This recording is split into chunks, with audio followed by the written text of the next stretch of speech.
I want to start this off by saying that my mother-in-law, Judith, female 50, is a great woman and I love her.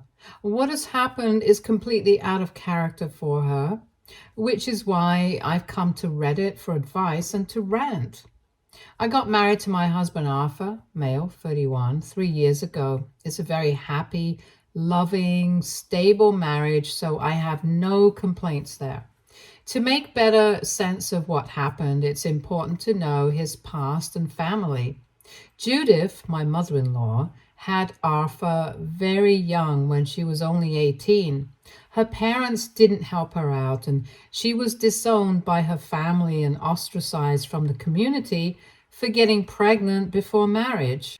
Arthur's biological dad bolted 5 months into the pregnancy, saying that he wasn't ready. So my mother-in-law was all alone. She took the help of some friends, worked odd jobs, and raised Arthur by herself. She's an incredibly strong woman, and I'm in constant awe of her. When Arthur was 5 years old, my mother-in-law got married to Isaac, my husband's stepfather. Arthur considers Isaac to be his father and calls him that.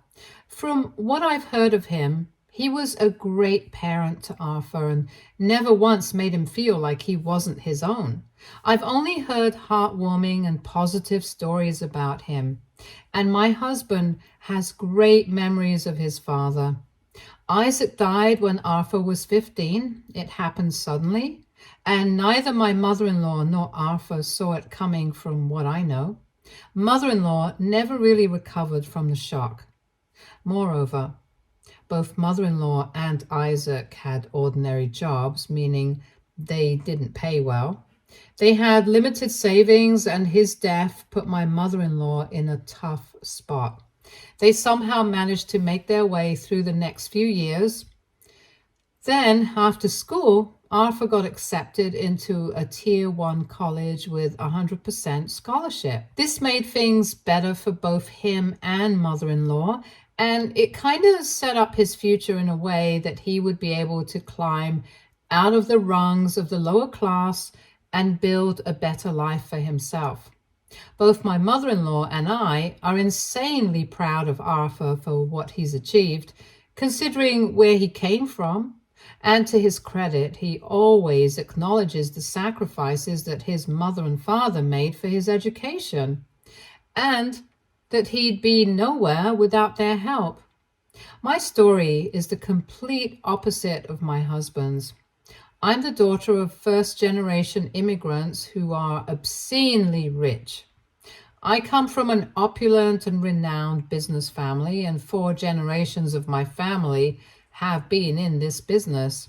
Back in my home country, which is in Asia, my family is filthy rich and quite well known.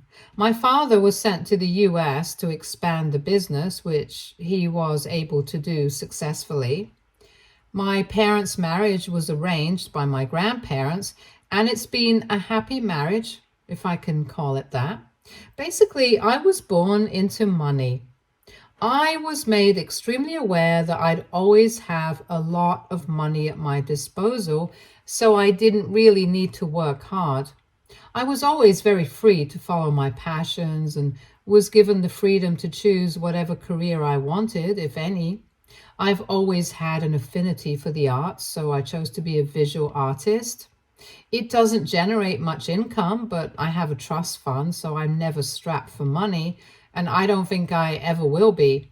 I don't mean to sound conceited at all, but this is just how it is.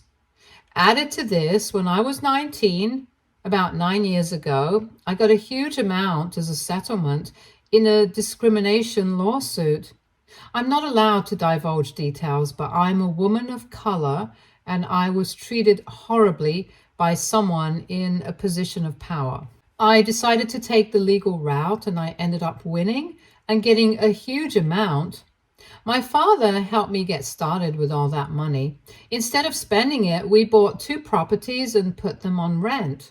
So apart from the money in the trust fund, I also have substantial rental income and other investments. I never need to work a single day in my life, and my money will grow. Since I have this security, I'm able to follow my passions. I'm a painter, and even though it may sound like a silly little hobby, my pieces do sell. I live a good life and I can't complain. I met my husband 5 years ago and we got married 3 years ago. It's a rock solid marriage, and I feel lucky to have found someone like him. His mother, my mother-in-law, is a great woman, and she has always treated me with a lot of love and respect. I actually considered myself quite close to her, since I never had a very close emotional relationship with my parents. My father was busy looking after the business, and my mother was busy looking after my father. I had all the resources in the world, and they did the best they could for me. But the emotional angle was missing. Arthur and his mom are the complete opposite. They were always strapped for money, but they had so much love for each other. I know a lot of people don't have good relationships with their mother-in-laws, but mine has been near perfect, except for this one incident. She doesn't interfere in our lives, is warm and helpful, and I genuinely adore her, which is why her behavior baffled me. 2 years ago, I gave birth to my son, Zane. It was a difficult pregnancy and an even more difficult birth. I won't give you all the gory details, but I lost a lot of blood and I was on complete bed rest for the next 8 weeks. It was a difficult time for us as a family, and this is when mother-in-law stepped up. She told me not to worry about a single thing and that she would help me and take care of the baby. She was an angel for us, a blessing in disguise. I know that without her, I wouldn't have made it. She moved into our house, took care of Zane and me, and just made everything so easy. Arthur did his part too. I don't mean to imply that he was a deadbeat, but well, he's the father, and that was his duty towards both me and our son. Mother-in-law did everything out of the goodness of her heart. We insisted that we would pay her, but she refused. We had been helping her financially, otherwise as well, and she said she didn't need anything more from us. For context, Arthur had been sending her money since he got a job and has been covering some of her expenses every month like clockwork. I knew this was important to him, and it was his way of thanking his mother, and I've always respected his sentiment. So after marriage, both he and I together gave her a sum of money, more than what Arthur gave her previously, that allowed her to save up a lot and enjoy her hobbies and indulge in whatever luxuries she wanted.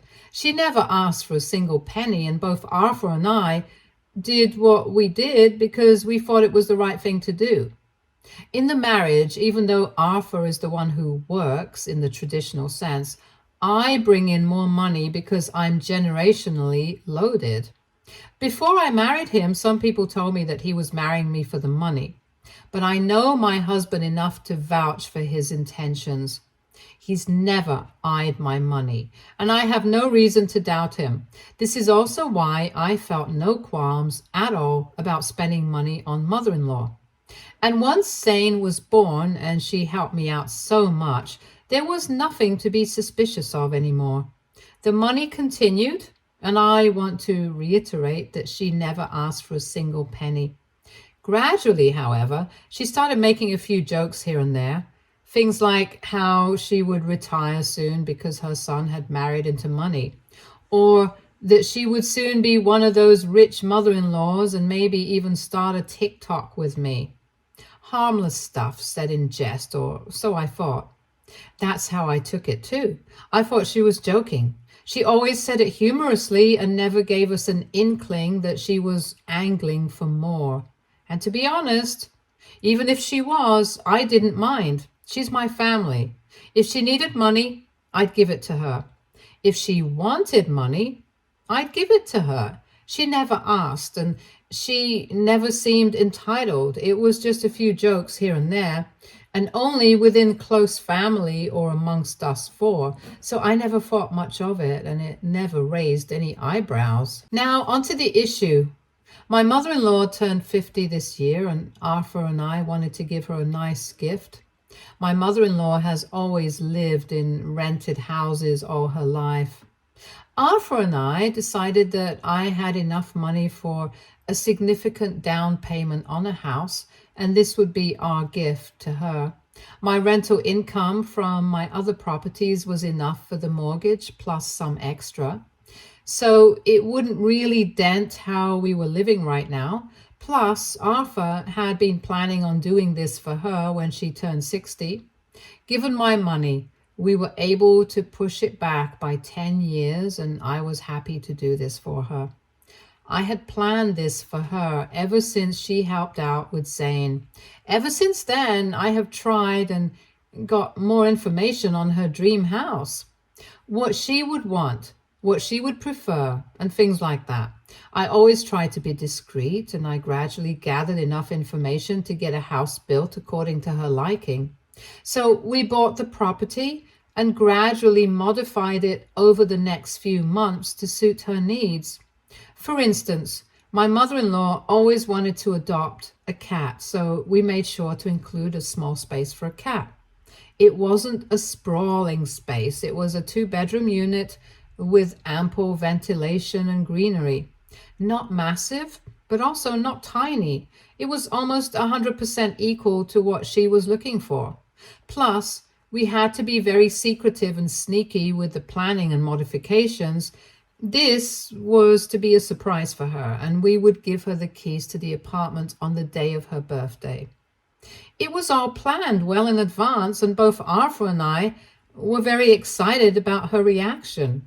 However, what ended up happening was the complete opposite of what we had anticipated. A few weeks before her birthday, we had her over for dinner. She was playing with Zane, and we were talking about the latest piece I made. Mid-sentence, she abruptly says that she needs to talk to me. I asked her what was up. She said she wanted a particular necklace for her birthday, and she wanted to wear it for the party. Now, the necklace in question was quite expensive, and I was a little hesitant because we had already put in so much money for the house. However, I didn't know how to say no, so in the moment I told her that I tried to get her that necklace. She was visibly annoyed when I said that, which is quite unlike her. She didn't say much at the time, but I knew she had made a sour face. Things were awkward after that, and she left after a while. Right after she was gone, I told Arthur about what happened. He said I had to outright say no, but would also have to tell her that we had something else for her, and that was why we couldn't get her the necklace. I decided to wait for a few days to see if things got better, and if she didn't ask for the necklace again, there was no need for me to text her and remind her that I wouldn't be giving her the gift she wanted. 4 or 5 days after this incident, mother-in-law dropped a text. The text read that she really wanted us to gift her that necklace and that it was the only thing she'd ever demanded from us. I replied that I knew she wanted the necklace, but Arthur and I had already purchased a gift for her, and we were very sorry that we couldn't get her the necklace. We knew she loved what we had gotten for her, and it was only a matter of a few days until we gave it to her. I tried being as polite as possible in the text because I didn't want her to feel like we didn't want to give her a gift. She didn't respond to the text, and I figured she was upset, so I wanted to give her space. What happened next completely blew my mind. By the next day, she had put up a huge post on Facebook ranting about how she couldn't believe she had an ungrateful child and that there was just one thing she wanted from me, and despite having the money and exploiting her labor all these years, I was still unwilling to give her a tiny gift of her liking. The post was a complete slander of me and my character, even going as far as to call me a rich, snobby, and snooty stuck-up. I'm not on Facebook, so I only found out about the post after almost every family member had seen it. One of Arthur's cousins sent the link to us, and I was appalled at all the hateful things she was writing. It was just so out of character for her, and she had completely maligned my image in front of the entire family. Although it was both Arthur and I who had told her that we wouldn't be able to give her the gift she wanted, she only targeted me in her post, going as far as to say that Arthur was under my influence and I controlled him with my money. It was a shit show through and through, and I felt so bad that she would think, let alone write, all this about me. I was crying, and Arthur tried his best to comfort me, but I was inconsolable. He said he'd talk to her and request that she take the post down if that made me feel better. He called her up and asked her to take the post down, and that just because we weren't giving her the necklace she wanted didn't mean we weren't giving her anything at all. She doubled down on what she was saying and was even more hurtful and bitter on the call. It felt like talking to a poisonous snake. No matter what Arthur said, she wouldn't listen.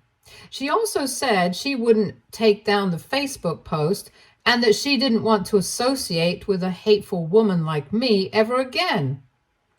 She said she'd never be running any errands for us or helping us out with anything. All in all, it was a totally unproductive call that not only made things worse, but also got me uninvited from her birthday party. Arthur realized that there was no point in talking to her anymore and disconnected the call. I was miserable for the next couple of days, and Arthur tried his best to be there for me. He was furious at his mother and refused to pick up her calls. Whenever I asked him what we were going to do, he said I should leave everything to him and not worry about what was going to happen. Cue her birthday, and things came to a boiling point. Arthur went to the birthday party with no gift in hand. Mother-in-law was cordial with him from what he said, but there was still a lot of tension in the air. Most of her friends and family were present, so Arthur just mingled with other people. Most, however, steered clear of him because I'm guessing all of them had read the Facebook post. Now, at the end of the party, mother-in-law had planned to open her gifts. Before she could get on with that, Arthur got up and said that he had something for her. He said he was very thankful that he had a mother like her, and that he was who he was largely because of the efforts and sacrifices she'd made throughout his childhood. He said he'd always tried his best to be a good son, so much so that he'd been sending her monthly payments ever since he got a job. He told me before going to the party that he'd be saying this, and I begged him not to cause chaos, but he was insistent, saying that if mother-in-law put up her side of the story, he had every right to clarify his side. Once he said the part about regular monthly payments, mother-in-law got visibly uncomfortable, and there were a lot of long looks and glances around the table. He went on to say that he was so sorry for his mother's stupidity because little did she know that he and I had bought a house for her that we had been working on for almost a year to turn her into a homeowner and allow her to retire early. He had made a PowerPoint of the entire house with the rooms, the yard, and everything, and showed it to everyone at the party on the screen. He said he couldn't believe that mother-in-law was willing to let it all go for a necklace, despite him and me repeatedly telling her that we had something planned for her. He said he was sorry we didn't get her the necklace, and he decided to sell the house, buy the necklace she wanted, and keep the rest of the money. By the end of his long speech, mother-in-law was in tears and everyone else was disapproving of what she'd done. He then excused himself and doesn't know what happened afterwards, but he feels much better after calling mother-in-law out for what she did.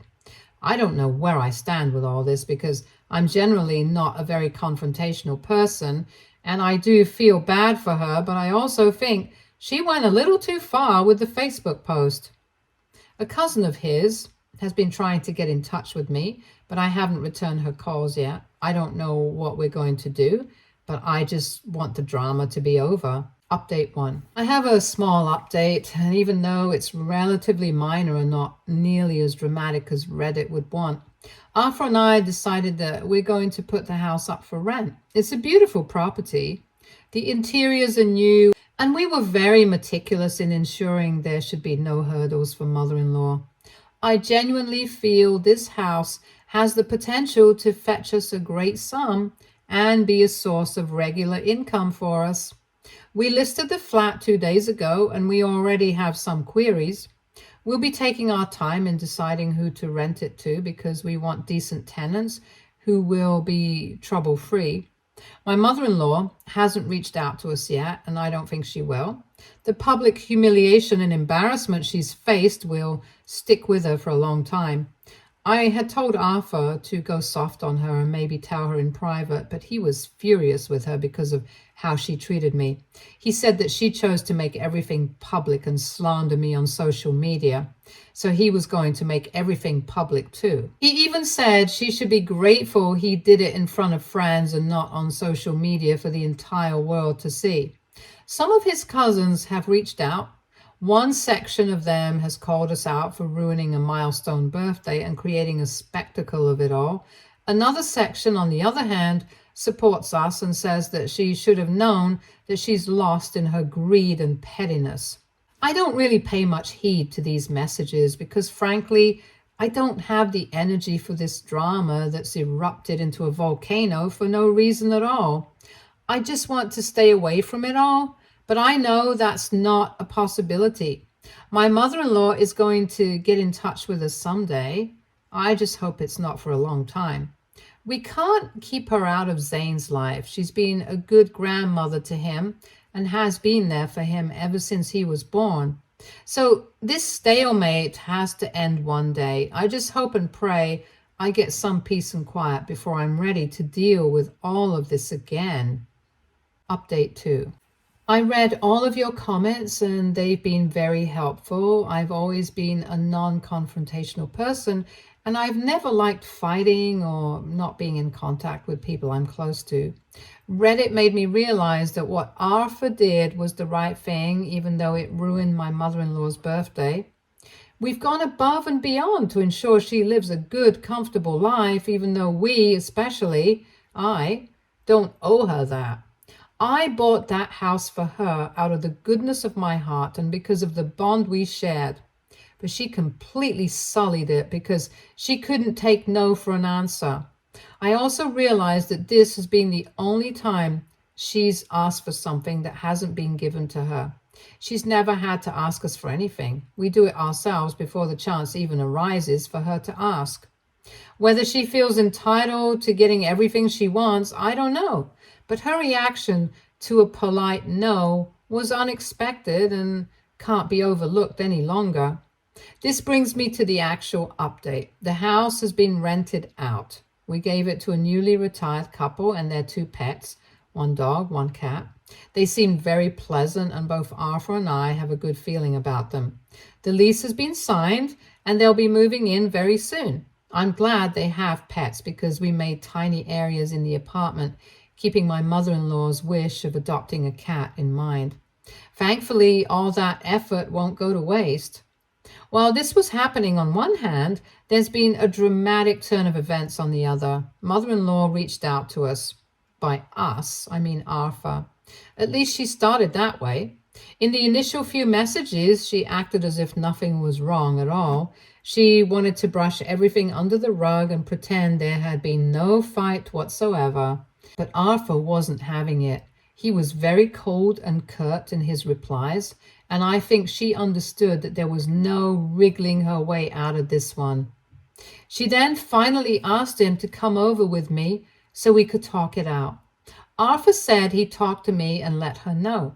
I told him I wasn't comfortable meeting her at her house, so if we met, it would either be at our place or in a public place. Secondly, I didn't want Zane around when she came because there was a chance the meeting could turn ugly, and no matter what, I didn't want Zane to witness any of this. He had no business seeing his parents and grandmother fight each other. Arthur thought a public place might be too noisy for a meeting and that none of us would be able to express ourselves properly there. So ultimately, we decided we would meet her at our place.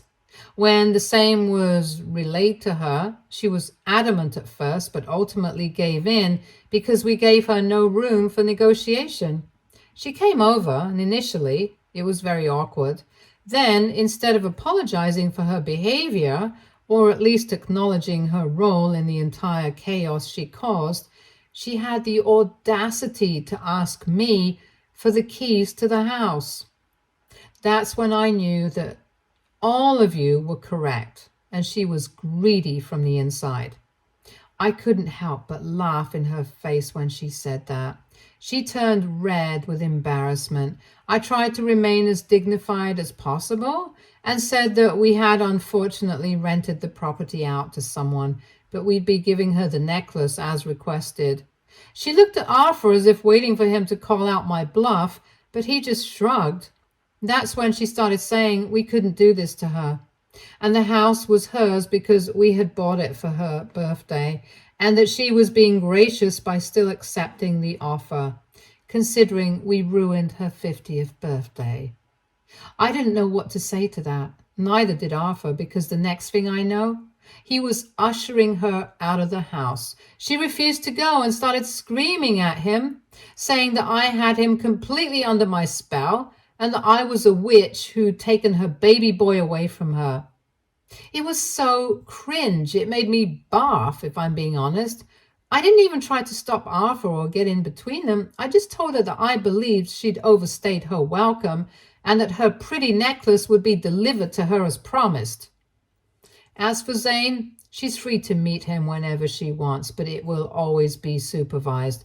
I will not be letting my son meet her unsupervised. She's a viper, and if she can try to poison my husband against me, who's to say she won't do it with my son?